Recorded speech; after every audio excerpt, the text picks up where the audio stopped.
RogersBuck Rogers in the 25th century.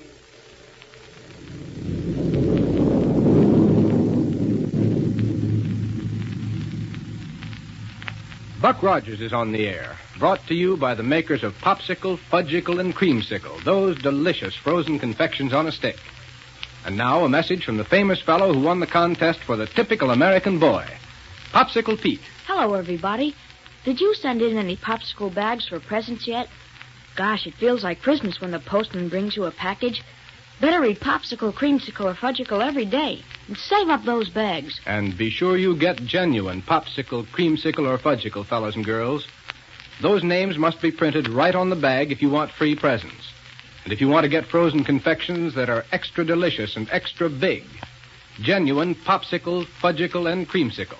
My, are they good, and good for you. When you're tired, they pick you right up because they're full of nourishment, full of energy, and so refreshing. Oh, boy. Do they taste delicious? Sure they do, because they're made fresh every day of the finest ingredients, made only by the best ice cream manufacturers in town, the biggest 5 cents worth anywhere. Yeah, man. Say, kids, ask at your ice cream store for a free illustrated Popsicle gift list. A free coupon comes with it, worth 10 bags. And now let's get back to the thrilling adventures of Buck Rogers in the 25th century. And let's see. Kane and Ardala, you remember, sent Black Barney out from their secret headquarters to get supplies. Buck and Wilma, meanwhile, have been following Kane's old rocket trail toward the ruins of ancient Philadelphia. But as we pick up our story tonight, we find that the trail has suddenly stopped. Let's join Buck and Wilma there in the control cabin of their rocket plane. Here we go, 500 years into the future.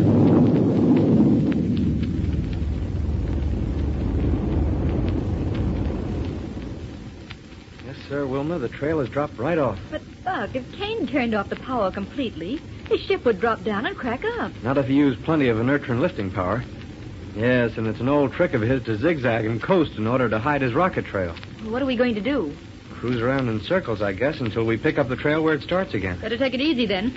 In this darkness, he might be only a couple of miles away from us, and we wouldn't be able to see him. Unless we spotted the flames from his rocket tubes. Yes, that's true. I'll start swinging us around, and I'll keep an eye on the gas analyzer dials while you keep a sharp eye ahead. Okay, shoot. And hang on, because I'm going to fly in a tight circle. Sure. Gas analyzer say anything yet?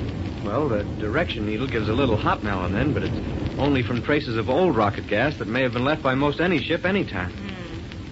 Well, when we do pick up Kane's trail again, we can be sure it'll be plenty strong. And so fresh we can't miss it. Only thing that could keep us from finding it is a cyclone. This slow circling around takes so much time, though. Yeah, and lets Kane get farther and farther away from us. Just what I would... Huh? It's a rocket trail, Wilma. Heading almost due west. Kane. Must be. Watch the analyzer dials turn up to... What's the matter, Buck? Say, didn't that ship Kane took give us readings of 7, 26, and 1.9? That's right. But look, the dials say 122, 13, and 4. Sounds like the exhaust from a ship that carries a rocket dampener. Yes, sir. Was there one of them aboard when Barney and Willie first took off in it? I doubt it, Buck. Just before it was lined up for the test flight, Dr. Huer had every bit of unnecessary equipment taken off. You sure? Quite sure. Well, let's call Dr. Huer by radio and check on it.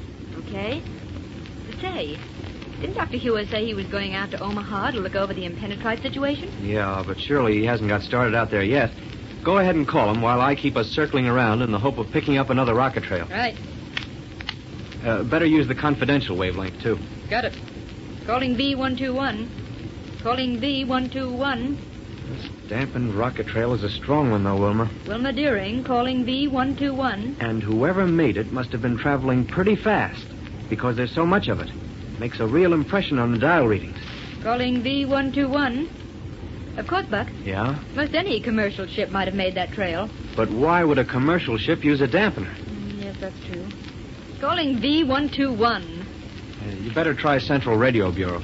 If the doctor had taken his confidential wave receiver to Omaha with him, well, he'd have answered before this. I guess so. And if Central Radio aren't able to connect you with him, they should at least be able to get a message through to him. I'll try them. You know, as I want them to know why I'm calling the doctor, though. Oh, don't worry about that. They've handled more confidential messages and handled them well than you could shake a stick at. Okay.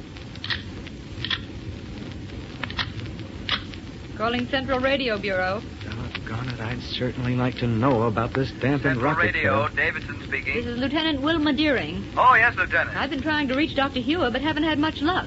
Do you know where he is? Well, he's on his way out to the city of Omaha, Lieutenant. Oh, already. Yes, to consult with Elmo, the head of that city. Regarding a possible source of impenetrite, I believe. Well, have you any idea how soon he'll arrive there? Yes, about 6 or 7 minutes, I should judge. Uh-huh. Is what you have to say to him of a confidential nature? Why, yes. Why? Well, then, I'd suggest you wait a few minutes and call on a wavelength of 8.3 centimeters. Uh-huh. Yes, that'll get your call directly to Elmo's office without danger of interception. Well, thank you very much. I'll do it. Signing off. Signing off. You hear that, Buck? Yeah. Give the doctor time to get there and then call him. Right. Meantime, we'll just keep circling around and hope and pray the gas analyzer will pick up the trail we want.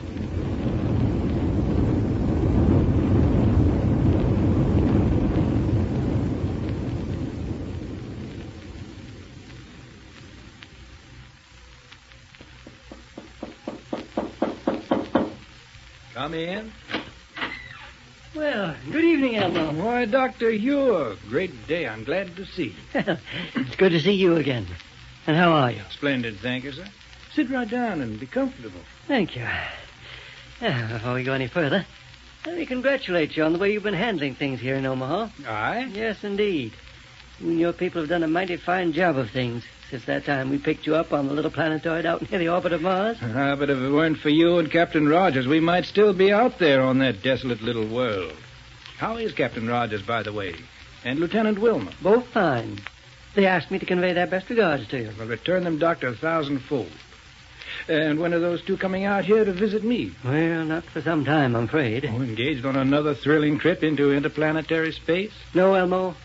No, something far more important than that. Really? What? Well, please remember that what I tell you is in the strictest confidence. Oh, most assuredly, Doctor. Have you ever heard of Killer Kane and Ardala? I certainly have, sir. They're the people who tried to burn up our little planetoid before you rescued us from it. Oh, of course. Yes. I'd forgotten that incident. Yes, but it's true that I haven't heard much about them since that time. Well, not long after, we succeeded in locating them on another small world, one that lies considerably further out in our solar system than the one you and your people occupied. Oh, could it be one of the black planetoids we've all heard so much about? Yes, one that lies out toward the orbit of Pluto. You found them there, eh? After a rather strenuous time of it, we captured them and brought them back here to Earth. They were placed in the Niagara Municipal Prison on a sentence of life imprisonment. Oh, then congratulations. That's splendid. It was splendid, Elmo. Well, what do you mean, sir? Well, they're at large again. Great day. Buck and Wilma are right now doing everything they can in an attempt to run them down again. Well, have Buck and Wilma found any clues as to their whereabouts? None very tangible, I'm afraid. Well, Doctor, I have boundless faith in those two. If anyone is capable of bringing the criminals to justice, they are. I agree with you, Elmo, wholeheartedly. But you see, the situation's been somewhat complicated by the fact that Black Barney... Yes, Doctor? I quite forgot. I really haven't told you the purpose of my visit. But you started to say something what I about... came here for is to determine whether we'll be able to get a worthwhile amount of impenetrite from the ore fields we discovered near the city a couple of years ago. Oh. A new instrument I've developed requires that certain parts be made of impenetrite. Yeah, well, I'll tell you... Ordinarily, we get that element from far off Pluto, but if the ore here is rich enough, save a great deal of time and expense to use it. I'm afraid that's not, Doctor. Oh, you've already investigated it? Yes. As a matter of fact, I was taking some pride in the fact that we'd be able to surprise you by having gone ahead with the necessary experiments entirely on our own initiative. And the result of these experiments? Well, samples of the ore with complete analyses probably are waiting for you at your laboratory in Niagara now. Oh, really? As a matter of fact, you must have passed a ship that was carrying them on your way out here just now. Oh, that's splendid. Well, then I'll go on back right away. I really had no business leaving Niagara tonight. There's so much demanding my attention there. But it was a good excuse to see and talk with you again, so I just hopped into my ship and came along. Well, I'm mighty glad you did. But now I must go.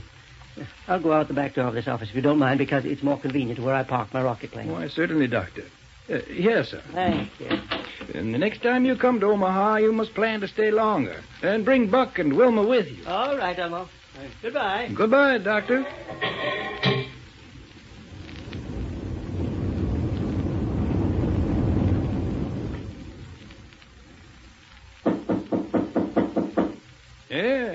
Yes? Well, hello there, Elmo. Oh, Black Barney. Yeah. Surprised to see me? Oh, yes. Too bad you couldn't have arrived a moment ago. Huh? Well, Dr. Huer just left. What was he doing here? Well, really more of a visit than anything else. At least it turned out that way. Oh. What can I do for you, my friend? Well, Elmo, I'm on what you might sort of call official business. Yeah. Maybe you don't know it, but Killer Kane and Ardala, Yes, you know... I know. Dr. Huer just told me about them. Oh, he did? Yes. Well, did he tell you I'm out looking for him? No, I don't think so. Well, I am, see? And I gotta have a lot of equipment and stuff. Can you give me it? Well, I'd be glad to. Okay. I got a ship parked out front so as we can start loading the stuff and things onto it right away. The old men can pick out my ship on account of it has a rocket dampener onto it. Well, yes, of course. Now, first I gotta have a battle cruiser and a long-range atomic disintegrator, paralysis rays and rocket guns, and a lot of other stuff.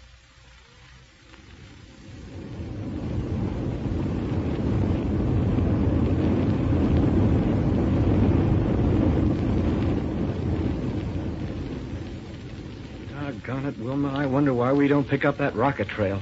I mean the right one. Well, Buck, Yeah? you suppose Kane could have done something to Barney's ship that would make it leave the kind of trail we found? Sure, it's possible. It's much more likely, though, that the ship has a rocket dampener on it we don't know anything about. But say, isn't it about time you put through that call to Dr. Huer to check up on it? Oh, yes, I guess. What's the matter? Nothing, but directly below us. What? The ruins of ancient Philadelphia, where Professor Smith, the mad scientist, had his headquarters. By golly, Wilma, I wonder. Just what I was thinking. Yes, sir. Hang on while I swing it. Buck Rogers No, listen. calling. Buck Rogers. It's Dr. Huer. I'll take it. Hello, Doctor? Buck, I'm on my way back to Niagara from Omaha. So soon? Yes, I just got a call from Elmo to the effect that shortly after I left there, Black Barney dropped in on him. What? Barney picked up a lot of equipment, a whole rocket plane full, as a matter of fact, and then left immediately. Great day. So my suggestion is that you and Wilma, in your fast ship, go out there to Omaha immediately. Doctor, we're on our way. Good. Wilma, hang on for power.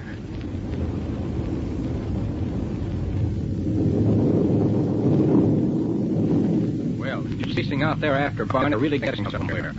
But I'm certainly sorry they didn't stop and investigate the old headquarters of Professor Smith. Gee, some excitement. Do I feel warm? Wish I had a great big frozen fudgicle. Say, can you imagine anything better than that creamy chocolate fudge frozen ice cold on a stick? Well, I can't. And fellas and girls, what's the best, purest, biggest nickel's worth you can get? Right, a fudgicle. Delicious and full of healthful energy. Yes, a genuine fudgicle is as rich in milk solids as a glass of milk. Swell to eat, easy to digest, and made fresh every day. Now, don't forget to save bags from Fudgicle, Popsicle, and Creamsicle for those wonderful free prizes. Cameras, dolls, sweatshirts, and just lots of other things. Listen, kids, be sure to get your free Popsicle gift list at your ice cream store. Don't take no for an answer. Buck and Wilma's picture's on it, too.